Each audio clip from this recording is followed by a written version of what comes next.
It's one of those nuances that when you're looking for leverage points, the pre-qualification follow-up is different than the post-qualification follow-up, but they are both very important leverage points. Increase sales, improve margins, and grow your business. Guaranteed. Top secrets of marketing and sales. Now, David Blaise. Hi, and welcome back. In today's episode, co-host Kevin Rosenquist and I discuss transforming the leverage points in your business. Welcome back, Kevin. Hey, David, great to see you. I'm excited to find out what you mean by this. So can you just start by sort of talking about what you mean when you refer to leverage points in a business? Yeah, I think particularly for salespeople and business owners, there are certain specific leverage points that make a huge difference when you're interacting with clients. And a lot of it starts with who you're going after, just the targeting aspect of it. And a lot of people will take anyone who can fog a mirror, they'll take anybody who stumbles in the door. Right. And if you want to be a little more proactive about things, and if you want to really leverage that aspect of it, just the targeting part of it, that's one of those small hinges that swings big doors. And so when we look at leverage points, that's a really good, solid first one, because you could spend time going after a certain group of people in a particular niche or a particular market location and get to a lot of the wrong people and waste an enormous amount of time just by doing that. So one of the things that we do with our clients is we look at, okay, what are the biggest leverage points that we can go after, tackle those up front so that our clients are able to get more done in less time and earn more money while they're doing it. Okay. So I'm guessing there's multiple leverage points that you might refer to. How could a business owner identify where they need help? What leverage points are being underutilized or need to be transformed? A lot of it, you can figure it out based on what problems you're having. If you are interacting with a lot of poor quality prospects or clients, that's a pretty good indication that it has to do with your targeting. If you're getting to the right people, in other words, if you're getting to people who have the ability to spend a lot of money with you and they're not converting, then you have to look at it and say, okay, well, what am I doing wrong? What am I saying to these people that is getting them not to buy? And a lot of times, salespeople go into sales situations and they're just winging it. They're just saying the things that they normally say, or they're saying things that they think are likely to work.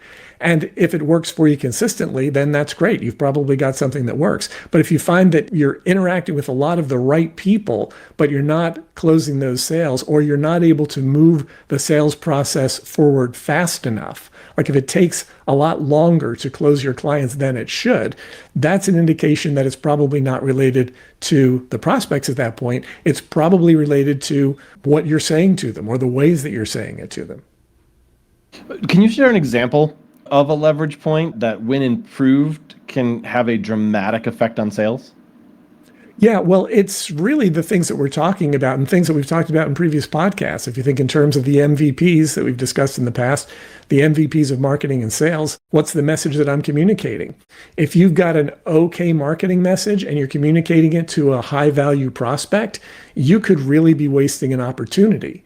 If you're reaching those high quality prospects using a combination of marketing vehicles that they're not happy with, if you just keep calling them on the phone and they don't want to take phone calls, then again, you're shooting yourself in the foot. It's a big leverage point when you're able to identify how they are willing to interact with you and then gear your approach accordingly. And then, of course, as we discussed first, the people that you're going after. Those three things are the first three that always leap to mind because it's probably the thing that we talk about most. But the reason we talk about it most is because there are so many important ways that you can mess things up if you don't do it right. And of course, there are more. And so is it fair to say that leverage points need to be, it's not something you can do quickly to change them. You kind of have to work on them over time to figure out where it works. Like to your point about how do people like to be contacted. So you need to kind of do a little bit of trial and error A/B testing to figure out where you can alter or improve your leverage points. Exactly. But you can do it quickly if you recognize that there are these very specific leverage points that you want to focus on. And so if you're concerned that you might have a marketing message, you can test out a couple of various approaches and see how they work. Of course, when you've got good clients, if you're able to interact with them and just ask them questions directly, a lot of them will tell you what they like and what they don't like. Very often, if you're interacting with a client for the first time or a prospect for the first time, you can find out how do they like to interact, how do they prefer to communicate. And it's very direct, but it also saves both of you a lot of time so that you're not communicating with them in a way that they don't like. Okay. Are these leverage points pretty universal across industries, or do they vary from industry to industry? Well, I think there's nuance within different industries, but in addition to the MVPs, things like how do you qualify your prospects in or out as quickly as possible? Do you have a qualification procedure in place where you can ask them a couple of simple, direct questions to determine if they are a good qualified prospect for you? If the answer is yes, then you follow up with them. If the answer is no, then you don't waste that time with a prospect who is not a good fit for you. Okay. And we've talked in previous episodes about shifting mindset. It's always about, for a lot of times for business owners, they might be stuck in their ways, they might not have time, they might not be good at delegating, whatever that is. Is it another mindset shift here? And what kind of recommendations or advice might you give to someone to help them get to a better mindset? Yeah, the mindset component is pretty big with everything, because if you don't buy into it, you're not going to take the necessary actions.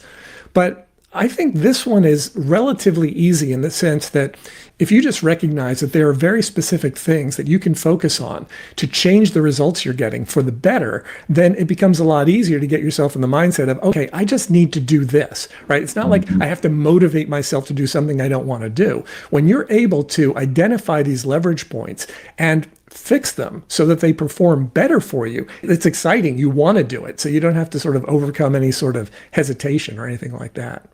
Yeah, especially if you're seeing results. When you kind of, or even just when you see some areas that you could really improve on. Like if you're like, man, I keep doing this, but this is going to be a better way. It kind of can get you a little jazzed up, get you a little excited. Yeah, and if you look at things like follow-up is such a small amount of words for such a big concept, but the way that you follow up is an incredible leverage point for your business. And when you do it strategically instead of just haphazardly, the results just change like that. And those are the types of things that I'm referring to when I talk about these leverage points. I'm talking about things where you can make a very small change and create a very big result in your business. Any other ones that we haven't talked about yet that you feel that businesses often overlook? There are a number of them, but it's not like it's unlimited. A lot of things are sort of subcategories of other things. The problems that you have with whatever you're targeting, which is something we did talk about, there are specific ways to get to that so that it's fixed. And so once you've got that stuff dialed in, you don't really have that problem anymore. Same thing with the qualification procedure that I mentioned. When you've got that sort of thing in place, you can use it each time. Now you can continue to tweak it and adapt it and test it and see what's working well and what's working not as well. And you can make tweaks to it. But when you've got these things in place and you know that they're working, you know that you've got them dialed in, then you don't have to really focus on a lot of other things, because once again, most sales experiences are communications between a couple of people. If you and I are talking, we're having a sales experience, there's a limited, finite number of things that need to happen. A lot of it is related to conversation and the way those conversations happen, but also making sure that I know what I'm doing enough to be able to respect your time, get you qualified in or out as quickly as possible. Focus on those things so that I'm not wasting your time or mine. Mm-hmm. Yeah. Do you find that like with we have so many ways to communicate now? You know, I think we've talked about this on other podcasts. I mean, it's crazy how many different places you can communicate with someone. Does that make it even harder for people to like identify these leverage points, do you think? Well, it does if you don't recognize that there are a lot of different ways to communicate and that you can be using more of them than you're probably using. Once again, you want to make sure that that resonates with the people you're interacting with. That's an important place to focus. So when you're able to do that, it's going to help you a lot. I mean, another leverage point would be things like closing the sale, right? I mean, that's another, it's 3 words, but wow, there's a lot behind it. But when you've got procedures and processes in place to deal with these things, to be able to present your best foot forward early on in the process, so you don't have to like think about it a lot or try to wing it, it just makes everything a lot easier and better for you and your clients. Okay, so I own a business. I'm identifying the leverage point. I'm identifying that I need to transform it or I need to alter it in some way. Is there a general first step to being able to do that and do it efficiently? Yeah, there are a number of steps. And actually, that's what we do in a lot of work with our clients is we identify the steps and we tackle each one of these in order. We start with the targeting, the people that you're going after. And that's one of those changes that our clients can see an immediate result from that, because if they're sort of targeting anyone and everyone and they don't have a solid procedure for getting to the right people, they waste enormous amounts of time going after people who are not a good fit for them. Mm-hmm. And that also ties to the qualifying aspect of it. So each of these leverage points allows you to do what you do a lot better and a lot more efficiently so that it saves you a lot of time. And I imagine we'll be talking about that in a future podcast.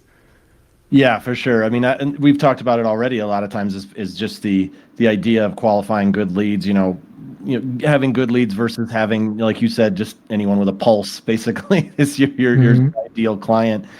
Do you find that improving these leverage points can also help you zone in on your ideal client?